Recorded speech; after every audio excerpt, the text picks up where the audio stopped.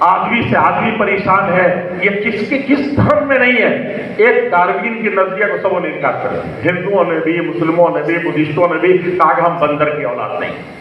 ہم بندر کی ترقی یافتہ شکل نہیں ہے، ہم بہت اکرم طریقے سے، افضل طریقے سے پیدا کیے تھے، وَلَقَدْ كَرَّمْنَا بَنِي۔ تو اس آدمیت کو بچانے پر ہم لوگ آ گئے، تو کیسے بچائیں؟ ضرورت ہے کہ ہم دھارمک بنیادوں پر، اگر مذہب کو مانتے ہیں ہم، ان بنیادوں پر اپنے تربیت کریں، ان بنیادوں پر ہم اٹھیں اور اٹھ کر کے یہ ثابت کریں کہ یہ مانوتا، یہ انسانیت، یہ ساری سب ایک ہے۔ آخری میں بات یہ آپ سے عرض کرنا چاہتا ہوں کہ یہی دھرتی ہے، اس سے پہلے ابوالکلام آزاد نے لکھا تھا، 3 سال تک یہاں نظر بند رہے اور انقلاب لا دیا تھا، مصباح کے ذریعے سے، لسان الصدق کے ذریعے سے، الہلال کے ذریعے سے، البلاغ کے ذریعے سے انقلاب ایک آیا تھا۔